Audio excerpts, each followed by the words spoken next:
Hello, and welcome to Booked on Shalom World TV. I'm your host, Claire Hinshaw.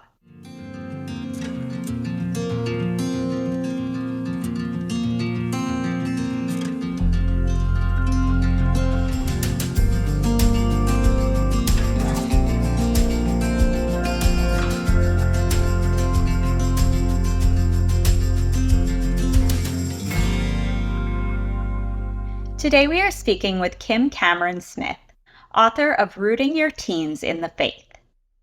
Kim is the founder of the Intentional Catholic Parenting online ministry and the host of the Gentle Catholic Parenting podcast, where she explores the intersection between Catholicism and the science of parenting.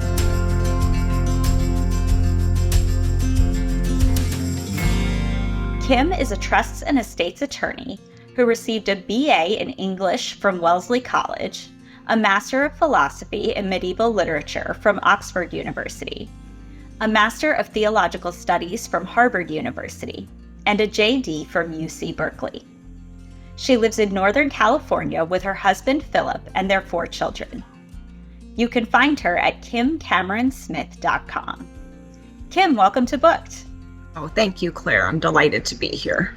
Well, it's great to have you with us, and I'd like to start off just asking about why you thought it was necessary to write a book specifically about rooting teenagers in the faith.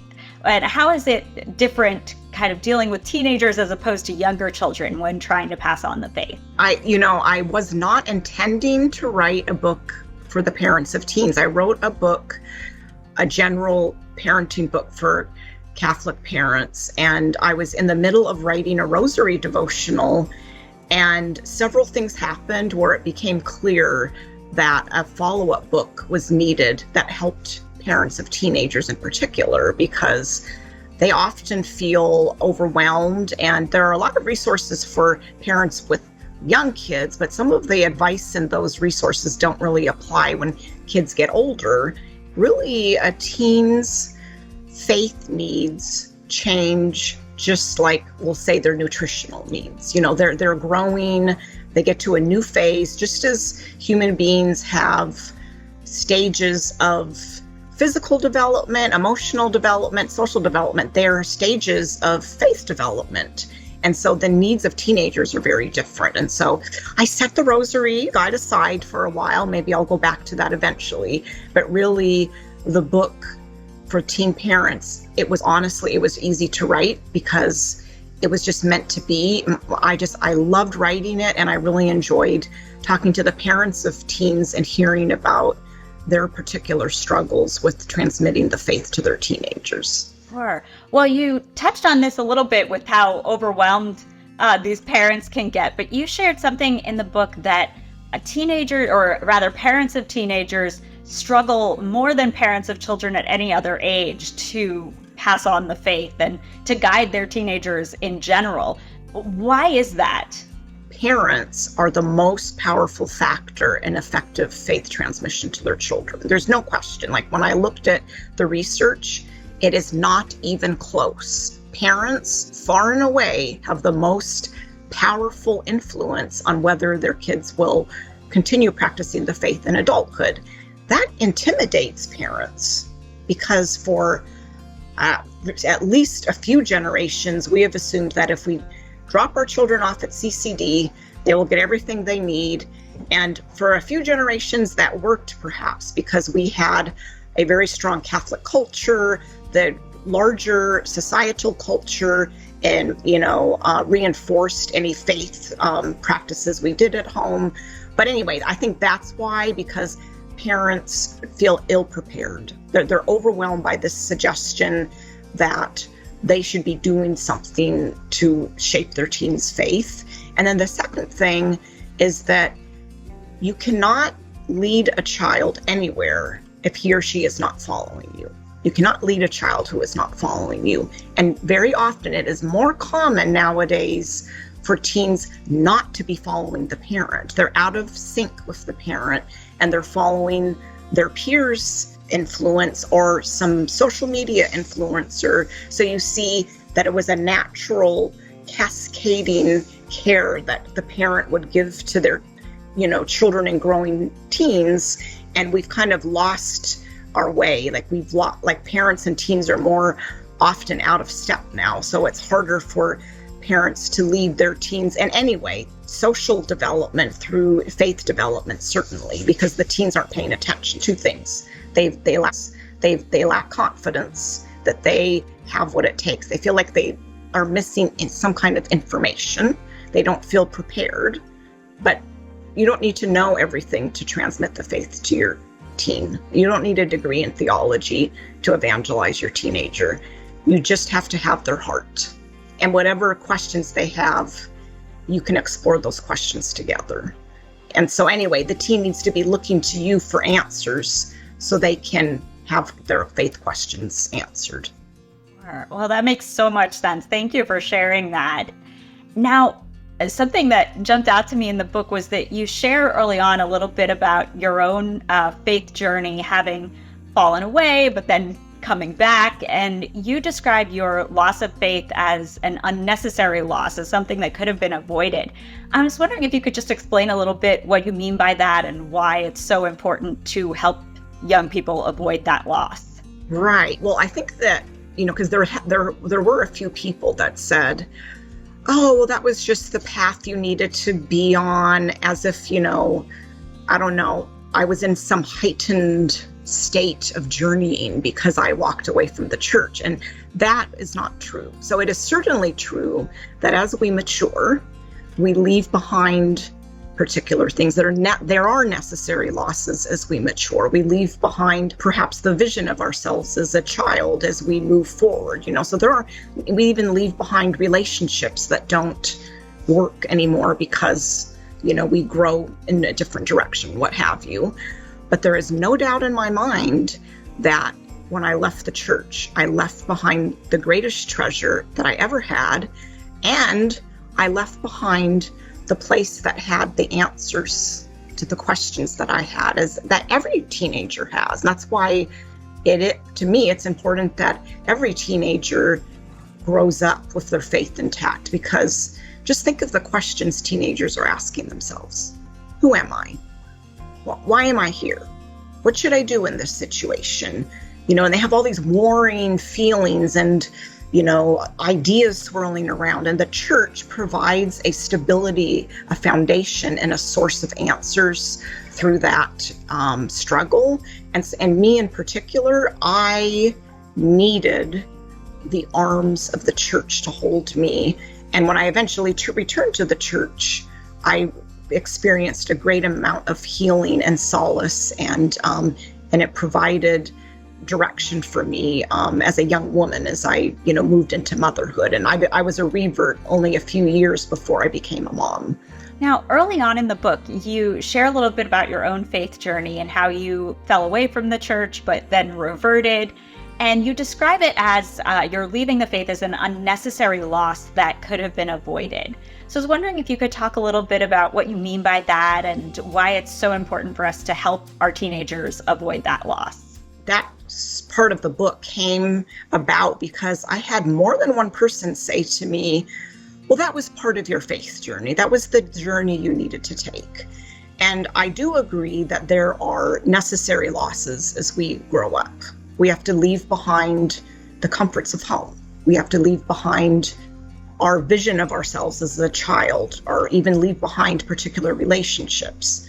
But my leaving the church was a loss that was not good for me. It was an unnecessary loss. It was a loss rooted in ignorance and pain.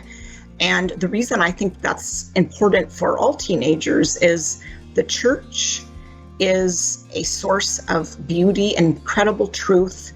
Teenagers are asking themselves questions, and just think of the questions we all asked ourselves as we matured. Who am I? Why am I here? Where should I go? What should I do in this situation? What is the meaning of life? We all ask these sort of questions, and the church provides the answers to those questions. And it provides a foundation of stability and rootedness for teenagers when they're going through a lot of warring emotions and maybe disconnects in relationships. It provides a foundation. And of course, Christ left us a church. So I would like to, hold on to that gift and pass that gift on to my children. Well, kind of going off of that, you also take on this idea that we sometimes hear from parents where they'll say that, well, I want to let my child choose his own religion. I don't want to pressure him. That's a very important personal decision. I want him to choose for himself. But you reject that idea. And so I was wondering if you could talk a little bit about why that's maybe not the best approach. I think at the heart of that, that viewpoint is relativism. The idea that there's no truth, that you decide truth for yourself, that there's no way that I might spend my time that's, one way is no better than another. So if my teenager doesn't want to go to Mass on Sunday, I should let him do something else with his time. And, I reject that because kids and teenagers, they often want to do a lot of things that may not be good for them. They might want to eat ice cream for dinner. They might want to go outside in a snowstorm without a coat on. So kids and teenagers want to do a lot of things that are dangerous for them, and that we as the parents, it's our job to protect them from what they're too unwise to know is dangerous. And so, yes, of course, I give my teenagers a choice in some things, but only morally neutral things. I don't give them a choice in matters of morality and faith. They can choose what, their clothes, what, ice cream toppings, their future career or whatever.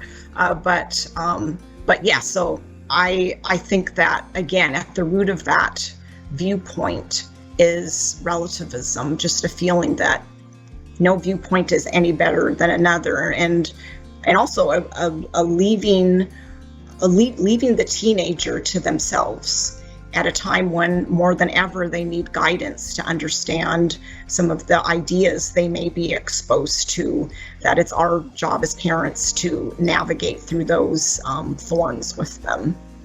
Well, getting a little bit into the structure of your book, you sort of center it all around these 4 principles for parents of teenagers, which are lead, inspire, free, and transform. So I was wondering how you kind of focused in on those as the most helpful principles. Right. So I begin the book with lead because, as I was saying earlier, a lot of parents aren't in the lead anymore. So we can't guide our teenagers in matters of faith if they're not following us. So many parents of teens have lost confidence in themselves. And so I begin that. So if we lead our teenagers with confidence and love, from there, you can inspire them to discover their mission, to identify their gifts, explore their gifts, and you can also begin to give them discernment tools so they can be freed from the bondage of sin, right? And from that foundation, they can be transformed. So toward the end of the teen years, we're hoping that our teenagers are beginning to internalize the faith, and that the faith animates their identities and their external choices. And so really their lives are transformed because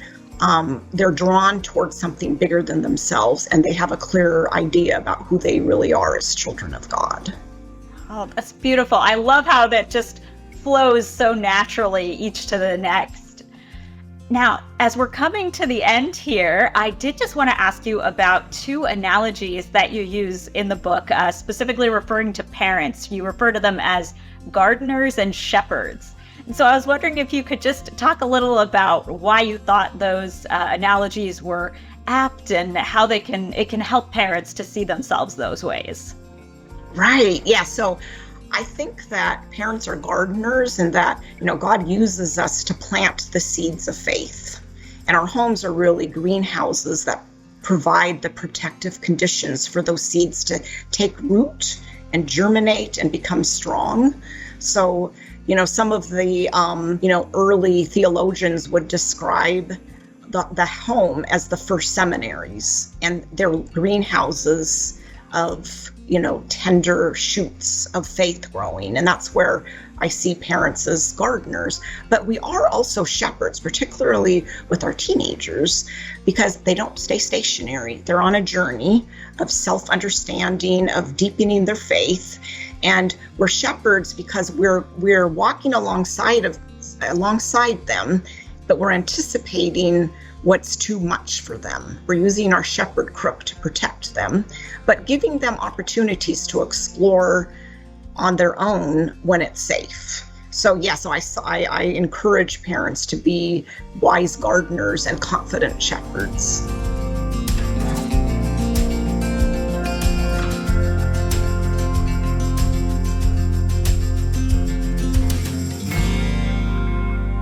I learned early in life that language could be used to hurt people. It could wound people and push them away. But I learned later in life that language can also be used to heal and bridge divides. And, we're responsible for how we use our words. Language is a gift. And we are meant to use the gift to glorify God and build up His church.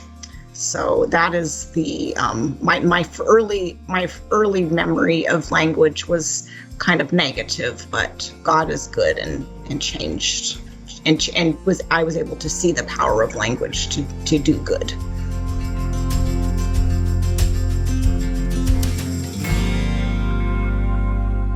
I usually do a little bit of background research when I have an idea for a book, and I'll have a general idea for how I think the book will take shape.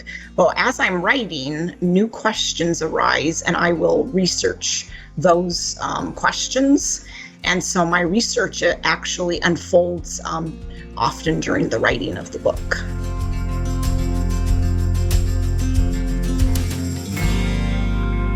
Fictional stories always have some kind of conflict, right? And so I think it's a way for us to confront our own inner conflicts, our own failures in a way that's not too in your face. It's not too threatening.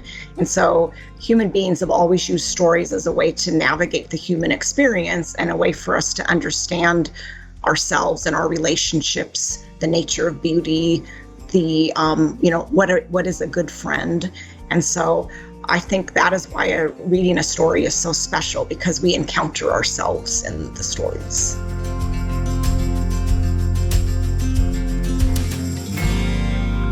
Well, I would say that I had time to write them, because when I began to discern that maybe I wanted to write my first book, I thought there's no way I have time.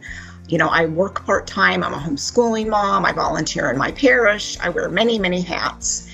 And the thing is that when God gives you a job, He gives you the time to do it. So that if it's really if it's God's will for me to write a book, and I think I don't have time, it means that I'm doing something else that I shouldn't be spending my time on, like watching YouTube videos maybe, or something else.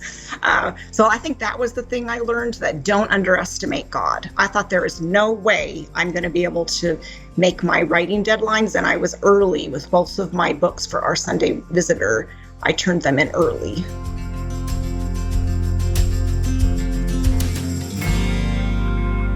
Okay, so I'd like to read to you from the beginning of the conclusion of the book, titled You're the Answer. Sometimes accompanying teenagers on their journey to adulthood is like trying to catch a waterfall in a small bucket. Particularly in matters of faith and morals, we can feel we're drowning in the waterfall. Yet God knew what He was doing when He chose you to raise your particular teen. He always gives us what we need to accomplish our mission, especially for those tasks that seem beyond our capacity. In His mercy, God transforms doubts, fractures, and brokenness into something beautiful. When you doubt yourself as a disciple parent, cling to Christ's leg like a small child. He will scoop you up and walk for you. And one of life's great paradoxes, as we mature as Christian parents, we become more childlike. We let go, allowing ourselves to be led, becoming docile to God's lead. And what happens? we run into ourselves. We discover our true dignity and purpose. For me, raising teenagers has been filled with surprises. I've been surprised by the power behind their feelings, the conviction in their opinions, and yes, sometimes the stubbornness of their bad habits. I've been delightfully surprised by their compassion, their curiosity, and their heart for truth. I've also been surprised by how wrong my initial assumptions are and predictions can be about my teens. This keeps me humble and chuckling. Along with surprises, raising teenagers brings with it some mystery and ambiguity. If your experience is anything like mine, you will eventually wonder in retrospect at the way God guided and protected your teenager, even when you didn't notice. He is drawing our teenagers closer to himself in ways we don't always understand, through instruments we don't appreciate. Thank you for joining us for Booked on Shalom World TV. Come back next week for another episode. Until then, happy reading.